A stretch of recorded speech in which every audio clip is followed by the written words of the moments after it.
Good morning and welcome back to Morning Thunder. I'm your host, Bobby Howard. With me today, we've got Jamison Maxwell. And folks, we're recording this one on Super Bowl Sunday. So the NFL is done. College football just done several weeks ago. We have that all wrapped up. We're ready to dive feet first back into the NBA. And as we, coast towards the NBA playoffs, we've got All-Star in a week. And Jamison, look, since the last time we talked, we were talking a little bit big, a little bit grand about what this Thunder team could be, with historical markers, all of this.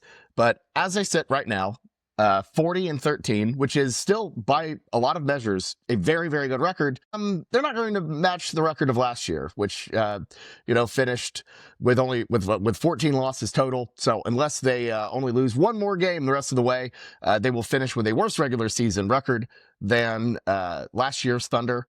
How does that make you feel? Are you disappointed? Where are you at right now? There's so many mixed emotions with this, and because we won the championship last year, and obviously we're still hungry to win a second one. I get that.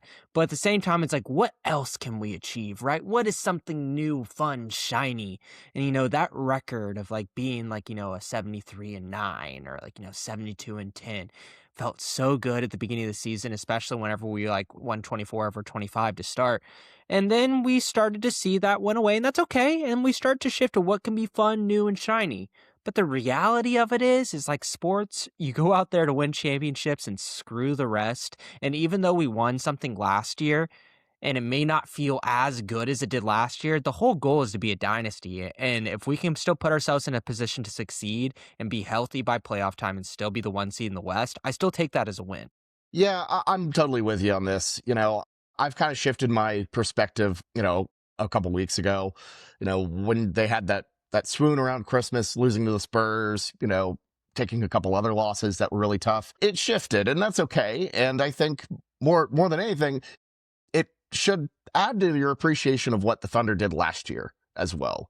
That is a really tough tough thing to do, to win at that clip, to win, not only at that clip, but with that historic net rating. That's special. That's difficult to replicate. And I think maybe in preseason, maybe even at the start of the season, we took that for granted, that difficulty of doing that task. But at the end of the day, they still hit, 40 wins before 20 losses, that historical benchmark that Phil Jackson always talked about as being, the requirements for a champion. And they're still very much in a really good place. Because like you said, at the end of the day, the only thing that matters is getting yourselves to the NBA championship, to winning that title. And for all of the great work that the Thunder did in the regular season last year, that didn't help them that doesn't help you when you get into the playoffs. You still have to beat these teams. You still have to beat the Nuggets in 7. You still have to beat the Pacers in 7. It's nice to get the 1 seed. That is the most important, tangible thing that is, I don't want to say that's left for the Thunder, but it's by far the most important thing in general towards winning a title. Protecting your I don't think we'd have a title without having a 1 seed last year.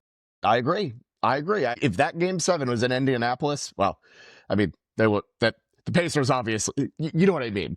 Yeah. Or that game 7 was in Denver, it would be a totally different situation. We'd be chasing our first title.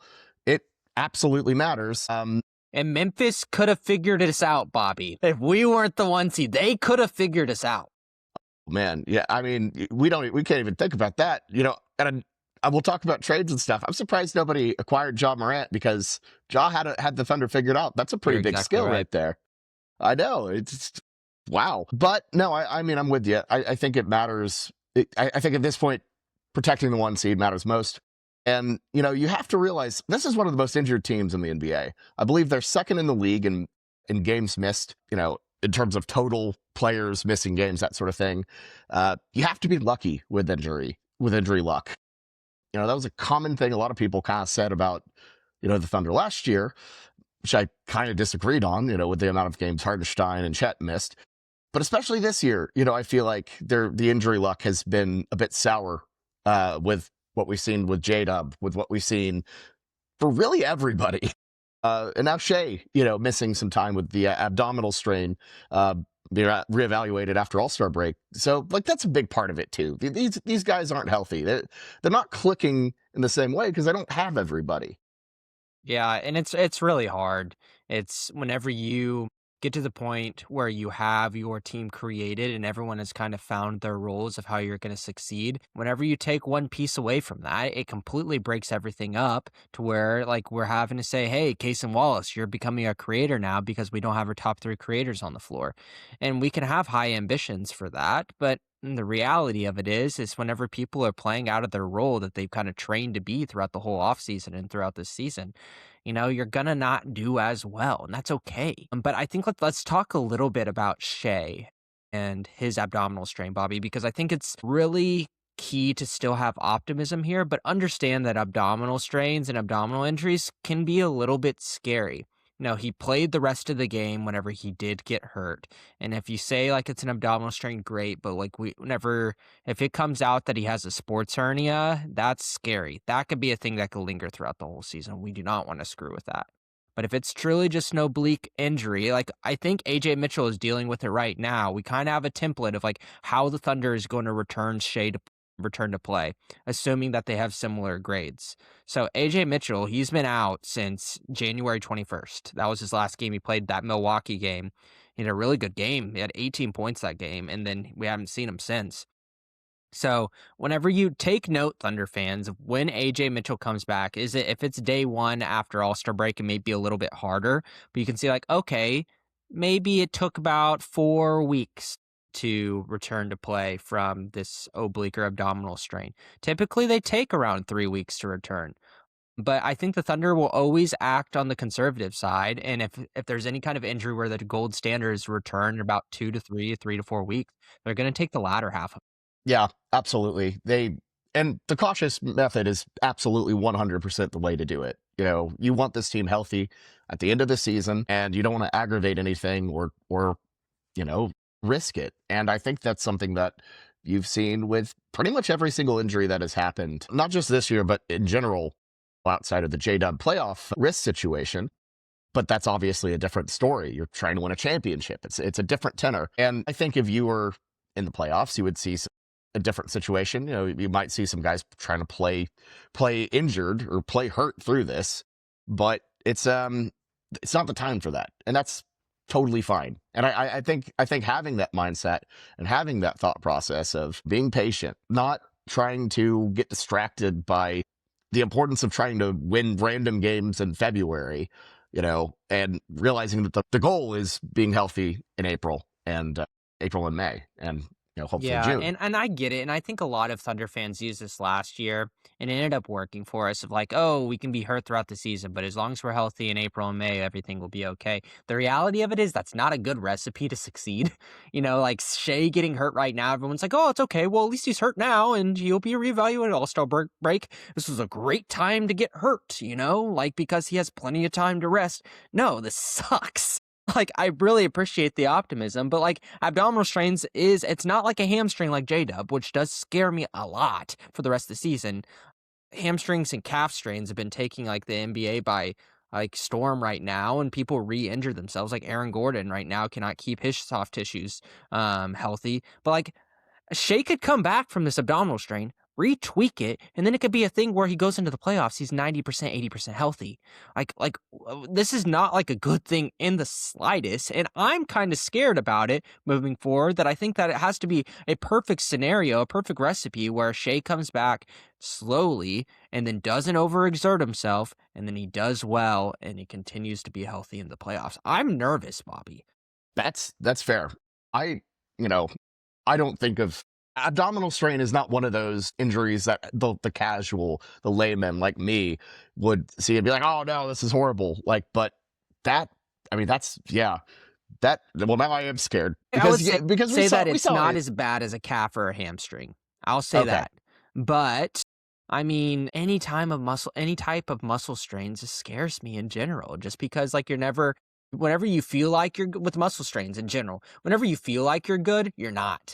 Like whenever you feel good, your muscle is still healing. And that's where people get setbacks all the time because your brain says, I'm good now, but the muscle is a little bit delayed. Gotcha. I hear you. And I wonder if he was kind of playing through it a little bit. He had, been wincing a little bit here and there, and he clearly aggravated it to a level against the Magic that was a little bit higher than normal. He couldn't blow by Anthony Black. Not great. Hey, You could Anthony tell he Black, great wasn't right. player. Hey, I'm not trying to trying to rag on Anthony Black too much, but he was clearly not quite where he was, in terms of his high level of being an MVP. But again, you're kind of on the downturn here. You're only missing a couple games. You have the additional All-Star break to rest up. I don't know if it's this is a great thing to be injured now, but if it were to happen, it fell in a pretty decent time of the It's NBA copium. scheduled. It's copium. It is Which is copium, yes, okay to have Jameson. copium. Thank you. I need it right now, man. I'm trying my best. So, yeah, I think a lot of this is our injuries, and I was this is actually kind of funny. My wife was texting her brother, who's a massive Rockets fan, and she was all upset about losing. And he's like, "Why are you mad? You're missing like all of your best players. This is supposed to happen. You're a good team. Like, But it's we're not that KD in bad." Oklahoma City. Just let us be mad. Yeah, exactly. It sucked, but I mean, you could see it out there. They didn't have any ball creators. You didn't. That's something that's just desperately needed. You're just missing this massive, massive part of what this team was construction wise. It's it's like trying to drive a car without a steering wheel. And I think that there's a strategic reason of why Thunder PR released this to Shams right after the Jared McCain injury. There is an absolute reason, because they knew Thunder fans are going to be like, oh my God, I am panicking, because that's what Oklahoma fans do in general. We panic. We go crazy. And I know a lot of fans across the country do that, but Oklahoma fans, you have a special place in my heart. Right after the Jared McCain trade, so we can all focus on the shiny toy of Jared McCain and not worry as much about Shea and be optimistic. But I will say, in terms of creating, I think Jared McCain, like getting him, there's a reason why we went after him, is because we need another ball creator, like you said, a guard that can go out and make plays if AJ Mitchell, Shea, and J Dub can't be healthy. Especially, like, say if we get into the playoffs and one of the three isn't where we want them to be. Cool. Push Jared McCain up and to be more of a creator like he was his rookie season, if he can. If not, we just play him in a more off-ball role shooter kind of style. And I think that might be a little copium for me too, Bobby, because I get it. The casual NBA fan will say, "Oh, Jared McCain, absolute steal. This guy was going to win Rookie of the Year last year. This guy's going to be a beast." But in reality, this season, he really hasn't looked like the guy that we thought he was going to be. He might not be that big of a contributor for us this year. It's okay, but I will say, as a fan right now, it's fun. At least it's not leading me to panic, and I'm excited to watch Thunder games now, even if I have some of our worst players on the floor. If Jared McCain's out there, so I'm excited. Yeah, and I mean, Thunder fans clearly very excited about this guy. Got a massive ovation yesterday. I was very, very impressed, and it felt like every time he touched the ball, like, just this energy, everyone was like way excited to see him shoot. Like, it was insane for a guy who has been here like just a couple days and is relatively young. The Thunder haven't exactly seen him play much. It's not like acquiring Derek Fisher at the deadline, where you know who this guy is and you've seen him in the NBA Finals next to Kobe and all this. Like, but I mean, the hype for him was massive, and I think in terms of like what he brings to the basketball court, having another creator is so important, especially with Topic, his situation. Obviously there's no way to foresee what happened there. And, that requires a degree of recovery and distance and all that. So, you have to kind of amend it a little bit. And I think, to me, some of the things you would see from the casuals is, OKC, too many guards, he's never going to play, blah, blah, blah. It's not the same. You need a guy who can kind of, who can drive a bit with the ball in his hands, who can get guys open a little bit. I don't think that's exactly McCain, but I think he can do that a little bit better than, say, Casey Wallace or, Isaiah Joe. I think he has a little bit more dynamic ability like that. Yeah, he feels a little bit more comfortable in creating. I think Kason Wallace as a creator looked really good the past couple of games, but I mean, I think Jared McCain, that's a little bit more of what he plays in his game rather than, Isaiah Joe and Kason Wallace have found their role. I will say this though, like Jared McCain is a lot of fun, but it's going to take some time for him to understand the scheme of the Thunder. There were some plays in this last game versus Houston where Isaiah Hartenstein like had the ball and he's like, you always, whenever Isaiah Hartenstein was mad, Jared McCain looked a little bit lost on defense. His scheme that he's still learning, um, it's still new for him, and he's not some bright defensive mind like some of the other players on this team. So he's gonna have some hiccups, and I think that'll make it where whenever if we're full strength, I doubt he's gonna be this 30-minute ignite guy. I bet you he'd be more of like a 10-minute and come in and make a couple of fun plays. We might get a Jared McCain game where he drops like 15 points, and then we're like, oh God, he won us that game. But I don't think he's gonna be the world breaker that saves us. Yeah, I fully agree. And, I think my thing is I've been burned too many times by getting way too hype on, Randy trade Foye, deadline guys. Randy Foye, Ronnie going through the Brewer. years. Ronnie Brewer. I was big on Ronnie Brewer. We just I wanted anyone who could defend the ball. I think we also had Corey Brewer at one point. Yeah, well, Corey was Yeah. a beast. Like, we really needed him. So I think, like, it was okay to be big on him. Yeah, shoot. Who is the guy who chewed on the straws? Former Maverick. It's killing me. We got him at a deadline. Chewed on straws? Yeah, he would chew on straws in the middle of a game or on the bench because I told him Is to it stop Carson doing Butler or Caron Butler? Caron Butler. Yep, it was Caron Yeah. Butler. Yeah, that's right. I knew that. Tough juice. Yeah, that was a guy who was like, oh, this guy's going to save us, and he just never quite did. Mm-hmm. And the thing is, it just takes a lot of time to, integrate midway through the season. I think it's either Sam Presti or Mark Dignault who has said this, that it's like trying to jump on a moving train. And I think to me this year, it's a situation where whatever you can get out of him, at the very worst, he's a upgrade, for that very last spot. He's an upgrade on Oos, which is absolutely true. And you have to take that as a plus, and anything else you get, you're just happy with. I can't get by. I'm still stuck in my head, Bobby, that you're trying to make a Caron Butler reference, and you said he played on the guy who played on the Mavericks. Like, this dude played on, I wanted to make sure. I was like, yes, I remember him on the Mavericks, but it was like 1 year. You could have said like the Wizards, where he spent like the core of his career, like, or like whenever he was young on like the Heat, maybe you would have caught me there. But this dude says, oh yeah, he was on the Mavericks the 1 year. Okay, I'm like, who the hell is he talking about? Caron Butler, the Dallas Maverick? No, so I remember it because he was a part of that championship team, but he got hurt in OKC. And it was like a big deal. Yeah. That's the only reason why I remember. So he barely played on a championship. I remember him for not playing, so it's ridiculous. There you go. Yeah. It's pretty funny. But I think like we have to temper expectations because I think the Thunder is a team that we really believe in our system. And I think that we bring in high IQ, high work ethic guys that will come in and get our system. But it's still, whenever you come into the middle of the season, you can't expect a big jump from a guy like McCain.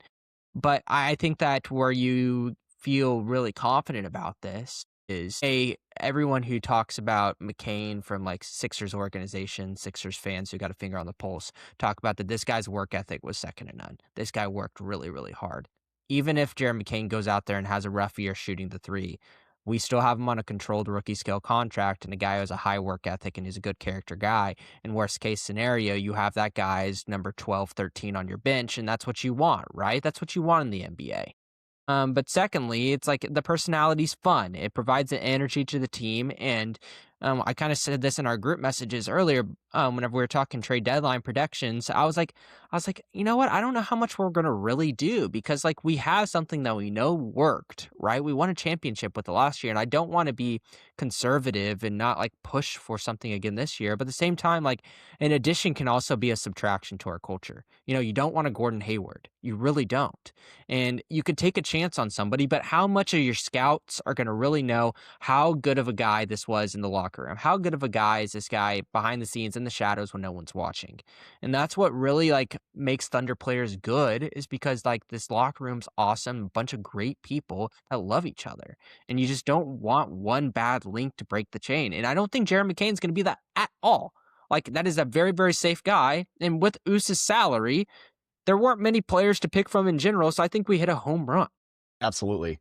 And he was a guy we were really high on in the draft process. That podcast we did, the kind of unnamed Thunder podcast that existed on my on my Substack, we did a pre-draft show, and I remember you very specifically talking about Jared McCain quite a bit. So there you go. He ended up finding his way to OKC. Hell yeah. It's clearly a player that the organization was very interested in. Then he had a couple pre-draft interviews in OKC, and they went with Topic instead. But now you kind of have both, and I think even with the kind of poor season so far from him, he's an absolute upgrade over that Rockets pick and whatever you had on the roster right there. So I'm pretty happy about it. Yeah, and I think when it comes down to that Rockets pick, these picks at the end of the first draft, from where our team is constructed right now, there's only so many players that can be on an NBA team. 15, right? But we have like 13, 14 guys that we don't want to lose. We want them to stay. So you can't keep bringing in projects. And I think the Thunder organization knows with their asset chest that why would they bring in a guy and try to establish him at the end of the first? They don't have the room nor the resources to do that. So they're going to make sure if they draft a guy in this upcoming draft, it's going to be a high draft pick of someone that they feel really good on. You don't want to do another Dylan Jones again. And we just can't afford to do that anymore unless we make a big breakup of our team. And I don't think we need to nor want to. Yeah, I think there's definitely going to be restructuring with the team this offseason. There just kind of has to be. You have a lot of crossroads kind of moments with some contracts and other stuff, and the salary is about to start getting really tight. I mean, you're still not seeing the impact from the Chet extension and the J-Dub extensions yet, but you are next year, and that's going to start really shifting this roster crunch as it goes substantially over the cap. You got to remember, again, after this deadline, the Thunder still aren't over the salary cap for like the third straight year. That's pretty unbelievable. So this is where it really starts to be a bit of a stressor. You start to turn up the heat a little bit and have to figure some stuff out. And it's going to be a situation where we're going to have to consolidate some draft picks or kick a couple down the road, which is a great problem to have because, for sustainability and helping the next era of the Thunder, whenever that may be. But there's going to have to be some consolidation, some updates, some changes. But, you're not going to be able to just sit on a late 20s draft pick and hope he develops. I'm with you. It's just not possible. Not with this timeline. I think teams have already caught on to the pushing things to the future. I'll give you a pick now so I can have a pick later. I think teams aren't going to want to do that anymore. People have been spooked whenever we did that a couple of years. And now it's like you're having to pay an arm and a leg to get a future pick rather than getting one that's right now. And that's completely shifted to where the NBA is. And I mean, good for other teams for catching up, but like Sam Presti was on the forefront of that. And I don't think we can do that Denver trade where we get a future Denver pick in the future just for them to get a pick in the 20s. The future Mavs pick, like a year before Nico blew it up. Oh boy. Gotta love it. Yeah. Oh, can I say one more thing on Jared McCain that I was just bruising through on, and I don't know how many people have seen the little Twitter or Reddit people doing investigation on him. Do you watch his little ode to the Sixers where he sang? Yes. Did you see someone who did the research and figured out that he was on the toilet whenever he was singing that? I did. Yeah. I did. I'm not gonna lie. That strategically, when I saw it, I'm like, that looks like the type of artwork that you put over a toilet. But surely not. Now, have we considered the audio quality in a smaller room like a bathroom for a singer? Have we considered that? I mean, that could be part of it. Acoustics. There's a chance. I mean, some bathrooms though, it gets a little bouncy and a little bit echoey. I don't know. Do you think he was taking a poop or was he just sitting on the toilet? He had to have just been sitting there. There's no way he was taking a poop. There's no way. You think he was pooping? There's no way he was pooping. He could have just finished and the thought came into his brain. It's like one of those things, whenever you're going to bed at night and then you think of something and you're like, oh God, I got to turn over and write this in my notes for tomorrow. Yeah. My thought is like, he's pooping. He's like, oh my God, I have to sing the song for the Sixers, but I can't, I'm going to forget it. So he probably flushed the toilet and then he went for it. Perhaps. Who knows? I don't think we'll ever know. Unless somebody asks. Of course we'll never know. I'm looking at You Thunder Media Group. I mean, I think the only one we have hope for is who was it? Was it Brandon Rabar that accidentally hot mic'd saying "Did you poop?" He was during the interviewing Zoom talk. Josh Giddey, and he said, "Are you pooping?" He's talking. He didn't realize his mic was off. I think it was like one of those. It was a draft interview. So Giddey I wasn't even a think Thunder we player need yet. to get a hold of Brandon and be like, please, you have experience with asking NBA players if you pooped. We need to know. This is going to be a big deal. And I hope that I never forget this conversation, Bobby, to where 2 or 3 years from now, if we still have Jared McCain, I'd be like, I hope we figure out one day if he was pooping or not on that toilet. I feel like if you tried to ask that question, Matt Tumbleson, the director of Thunder PR, would just come over to you and just suplex you. Like, it'd just not be good for you. You do not want to do that in front of Tumbleson. I tell you what, you might be protected on a Zoom call on accident, but not in person. You gotta, so. All right. I don't know how we're going to do it, but Brandon, if you're listening, please. That's hilarious. Yeah. I mean, he's already done it before. The hard part's over with. He's already done it, but he has immunity. that's funny. He has complete immunity. He's lived to tell the tale. Yeah, he did live to tell the tale. He just doesn't have an excuse this time. It's very clearly I don't know. That's so funny. Any other Jared McCain thoughts before we move on? No, I think it's just going to be a fun, exciting new toy, but I think my expectations are pretty moderate to low. Yeah, and if anything comes of it, that's fun. That's awesome. It's exciting. So, all right, just a little look at the standings here. You know, we talk about the 1 seed being the most important thing. I think we both agree on that. The Thunder are currently 3.5 games up on the Spurs, who are sitting there at second. And then 3, really, I don't see the Nuggets catching up at this point with the Peyton Watson situation, Aaron Gordon out, both with hamstrings. I think it's San Antonio if any team is going to catch Oklahoma City. Do you have any concerns about the Spurs? The thing is, whenever I think that the Spurs are just like kicking ass and doing really good, and like I'm like, oh, this team's making a big jump, and then they just go out and do something silly and like lose weird games, like that Pelicans game where, like, what happened? That was last month, right? So that makes no sense. But now they're on a little bit of a win streak, so I just can't put my finger on them. But I think when you look at them as a whole, I'm like, Stephon Castle making a jump has just been game-changing. We talk about Wemby. I'm talking about Stephon Castle. Like, he had a triple-double last night, and this guy continues to really just elevate his game. And whenever you have a guy who can go out there and get his own shot, be an extreme athlete, play good defense on the other side of the ball, like, that's how you succeed in this league. And I think their guards are going to give a lot of teams problems in the playoffs. But if we can see a little bit more consistency where they don't have like kind of lapses in their games where they lose to like a Memphis or they lose to New Orleans or random times, then yeah, I think that they could catch up and really put the Thunder in a situation where at the end of the season, we're not coasting and tanking, that we're actually fighting for the 1 seed. I'm a little bit nervous, to tell you the truth, for the standings. Yeah, no, I think that's totally fair. I'm still at the point where I feel like the Spurs, they need time to kind of realize, hey, we can't mess around and drop one to the Pelicans at home or whatever. That's just, the ups and downs of the NBA season, you have to lock in. And I feel like I hope they'll continue to be a little bit more inconsistent as it goes on. The most important thing is on the Oklahoma City end, you got to get healthy and you got to get off the snide a little bit when it comes to, I don't want to call it a losing. It is a losing streak now with San Antonio, Houston. If you can find a way to take a couple of these games, you're going to beat Milwaukee. Milwaukee's not very good right now. Bobby, I don't know. You can't guarantee. You can't guarantee anything, but you would hope that you could beat Milwaukee. I'll put it this way: you're in trouble if you don't beat Milwaukee. You have to find a way to beat Milwaukee. But I mean, you got the Lakers on Monday.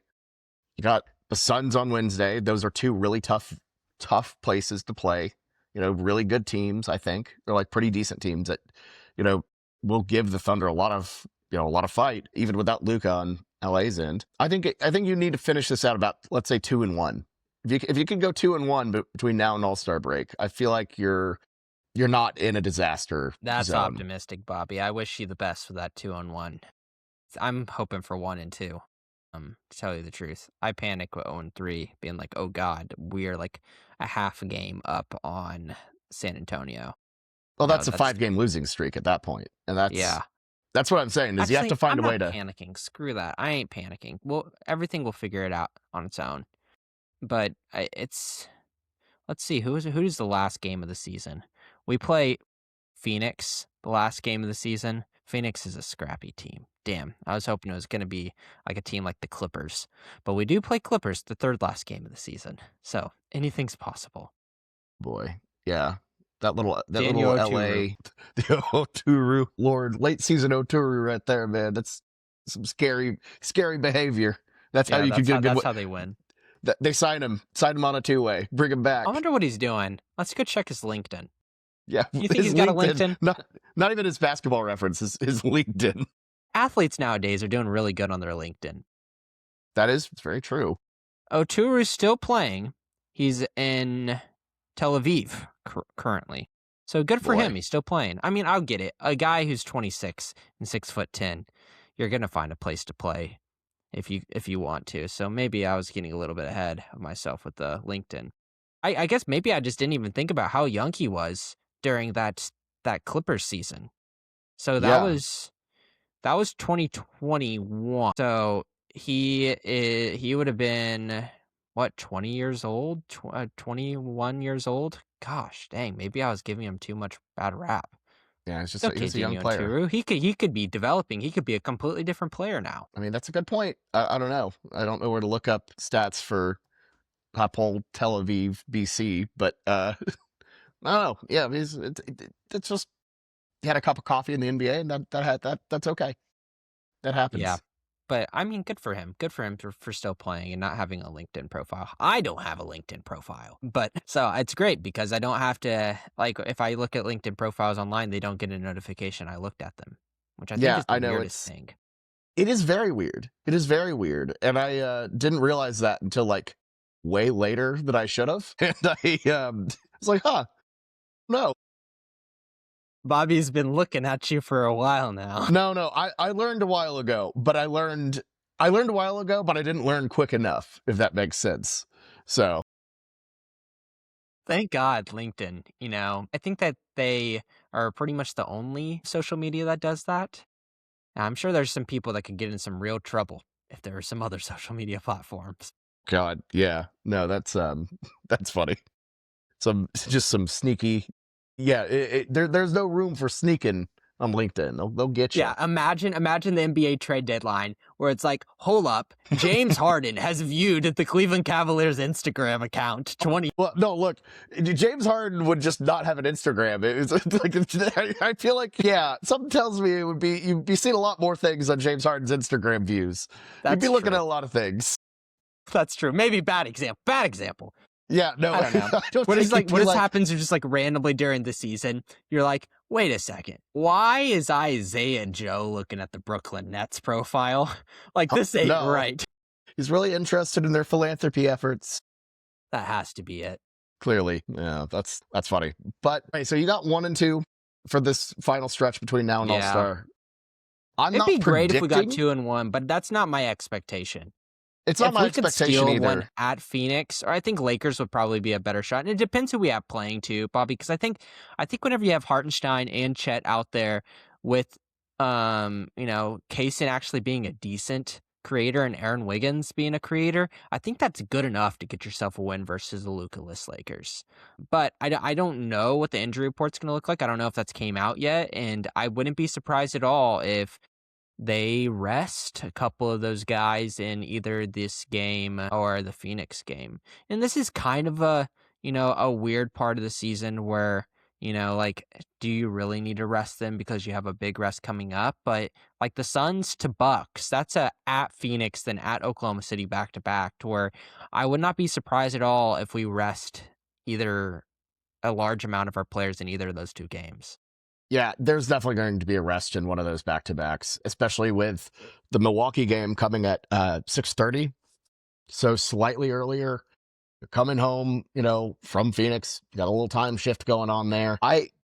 I don't know which one of those is going to get the rest treatment. I'm gonna guess Phoenix. I'm I gonna go hope ahead and guess so. I Phoenix. really do. But at the same time, these people might already be on the road right now in LA, and they probably just go and play that one and then go home and then rest in Milwaukee whenever we go back home to Oklahoma City. I don't know.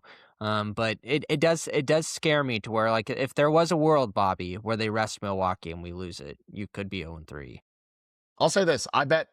I'll make a prediction that Chet does not play against Milwaukee. I think he stays in LA or stays on the West Coast, flies to LA. Gotta get ready for the Shooting Stars competition, Jameson. Yeah, I like how Mark Who do you Gasol have didn't winning know the what it Shooting was. Stars this year? Yeah, it was kind of sad where, like, they were thinking of all those, like, Team Harper and it was like Team All-Star of, like, That's the Chet worst one. and Scotty Barnes and Rip Hamilton, which I think is a fun one. Now you're telling me that's some fun personality right there. And I know everyone's been clamoring for Rip to wear the mask. If he doesn't, we riot. He's got to wear the mask. He has That's to. That's his. I mean, if he doesn't, it's automatic loss. We're talking about betting. Like, if you see Rip walk onto the court, you immediately fade. You immediately fade if he doesn't have a mask on. Immediately, head to the live prediction market. Just start selling Team All-Star. Yeah, because I know everyone's live betting these Shooting Stars competition. Yeah, it's a hot topic right there. But Everyone's at the same time, Bobby, if you're picking, I don't know if I want to pick Scotty Barnes in a little obstacle course. No, this isn't the obstacle course one. This is. Oh, wait, no, that's the skills competition. This is the one where you shoot the half-court shot, right? Yeah, they brought it back from the dead. They got rid of it because it was dumb, and they brought it back for some reason, probably because they had no other idea of what to do. So we don't have to use much brain power. We just have to put ball and hoop. Yes. Okay, Scotty, I think Scotty's okay. It's like one of those where there's like some other like little shooting things you have to do, and then you get to the half court, and that's what takes up most of the time. But because they used to do it, it was like layup, free throws, 3-point, then half court. I think that's how they do it. I have no idea if they're still doing it like that. Yeah, I'm pretty sure that is how they're doing it. Okay. But yeah, Scotty, you get the layup, buddy. Yeah, Scotty, get under the basket. Go, Scotty Barnes. I put Rip at the free throw line and Chet at the 3-point. If that's the way I would put it. I think Chet's been ice, in some free throw shooting opportunities, but others he's kind of screwed us in some clutch free throw shooting. Not going to name examples, but I think that I think that as a 3-point shooter, I would rather have an active NBA player, even though Rip is definitely the better 3-point shooter of the two. Well, it's hard to find a more high pressure environment than the Shooting Stars competition. You're right. Didn't think about that. Ruffles. Yeah. Watch it have nothing. It's not actually this format at all. And we're talking about just nothing. I don't know. I mean, it's the Shooting Stars competition. Of course, if Scotty goes out there, if Scotty's shooting a 3-pointer, we're screwed. Well, I mean, that's I would agree with that. But any final thoughts before we wrap this thing up? Before All-Star break and this little last run. No, I think maybe actually just one thought on the Thunder in perspective. Winning back-to-back is exceptionally hard, and a lot of pressure has been put on the Thunder's shoulders just based off of like betting odds and looking at the rest of the NBA and not having a team that we think like is going to be their big competitor. Like there's no big bad wolf out there in the NBA other than us. There's been many years where there's 3 or 4 big bad wolves and like it's going to be an absolute dogfight. But now it isn't. And if you think about teams that have repeated in the past, the last one to repeat was Golden State. And I don't even count that because that team in year 1 is not the same team in year 2. And we don't have to go into detail on that one. But they're both Durant teams. Yeah, but didn't they like change up their roster in terms of like their role players, or am I tripping? I could be wrong. I know they're both Durant teams. Let's look. I just remember whatever it is, it's really hard to do. Right. That was. I'm trying to get out is like we have like the same team pretty much as last year, and there's just not a lot of teams that do that. So it's just that's kind of my take home. Maybe my Warriors reference was bad, but we have the same team, so we have a lot of high expectations to do exactly what we did last year. And it's okay to feel that pressure, but no, like this is going to be really, really hard. And I think that should add into our excitement and kind of that pressure that we feel whenever we watch big games of like, hey, this is going to be something hard to accomplish. And even though we did it last year, there's still a lot to be excited for. Yeah. Earlier in the show, you said something effective. Oh, Like, it's hard to kind of get up for it because it's like, oh, we only have the chance to repeat. And it's like, when you think about like it, and I think a lot of Thunder fans would be like, oh, it's only a repeat. The Spurs never repeated, in the Tim Duncan era. They never won back-to-backs. It is, like you said, very hard to do. It is a very massive accomplishment to get back-to-back. And that, without a doubt, if you can do it, would be an enormous accomplishment to look back on, especially with a team this young. It would be the third youngest team in NBA history to win a title. And that's pretty incredible as it is. But, in general, it's one of those things that, I know a lot of people are ready to jump on and kind of get to the playoffs and everything.